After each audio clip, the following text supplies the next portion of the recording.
Mm-hmm. Sure. Well, thanks, Renata, for the opportunity to talk with you and to visit your country next month.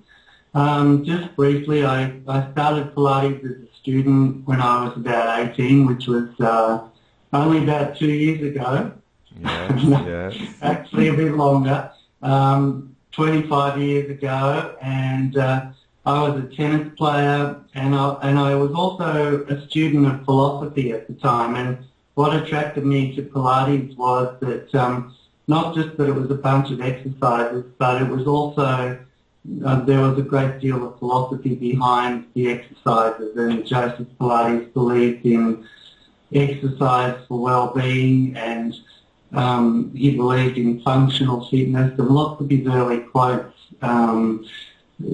mention those qualities, and so that appealed to me, as I say, because it wasn't thoughtless, but there was a lot of thought and meaning behind the exercises that he devised, both from a sports science perspective, but also from a more of a spiritual perspective as well.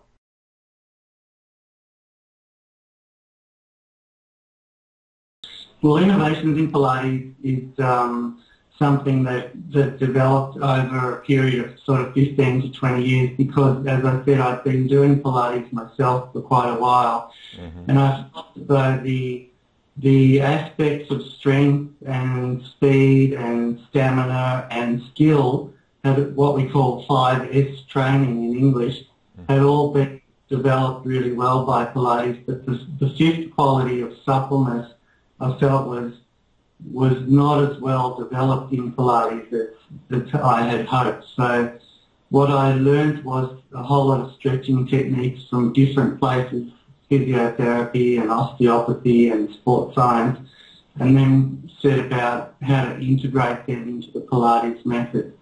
So that's what innovation is about, really. It's about how to get more more stretching and flexibility benefits from doing Pilates, and also we're working on a mat book at the moment that shows how to break down the major exercises, especially the core work, and how to stretch so that you're better able to perform those exercises, because a lot of them require a fairly high degree of flexibility in the first place, which if you don't have, makes it very difficult to actually start with the classical work. Yeah, I understand.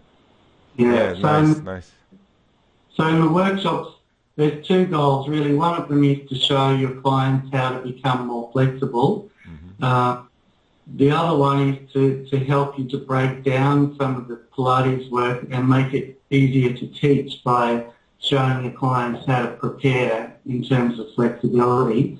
And the other goal is which is, I guess, slightly separate from Pilates, and that is to show you how to use therapeutic muscle stretching in a clinical context for patients with sort of some particular injuries, and also in a well-being context just for people who want to stay fit and healthy and want to be able to stretch in a safe and effective way.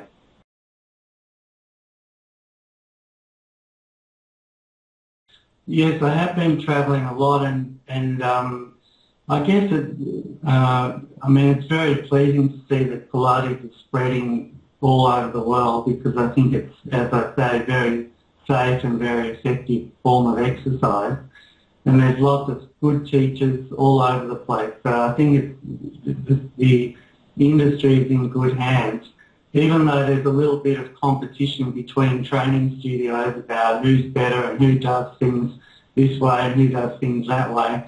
I think overall what's being taught is really very effective and useful. I guess from my point of view, that I can say that there is a fair bit of interest in the flexibility aspect. Of course, I'm going to say that because I teach it, but the teachers have all been very well trained in the classical Pilates repertoire and its various adaptations, but they are all saying that they really need to add the flexibility dimension to their training so that they can stretch their clients, but they can also, one of the things that Joseph Pilates originally said was that He wanted all of his clients to stretch and be as supple as a cat, and he wanted to he wanted to teach his doctrines about not just tension but relaxation.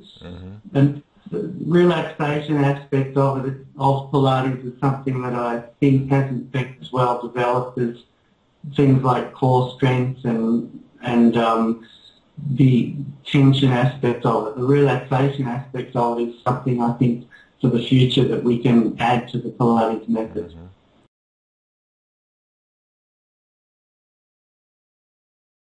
I hope it's going to be interesting for your physiotherapists and teachers, and I have had lots of physios and teachers in the courses, and the comments are really that this is an area, as I said, that is not really a part of the training they've had, and so they really appreciate being able to learn this new work and new repertoire that they can take back and use immediately in their studios and in their clinics.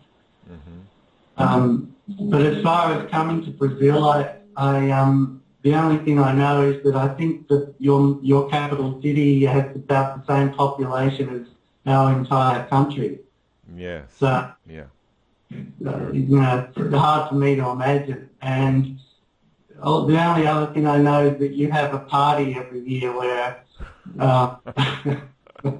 everyone dances. That's about it. So I'm looking forward to seeing your country. I'm excited about it. Thank you. I'm looking forward to seeing you and meeting all the teachers.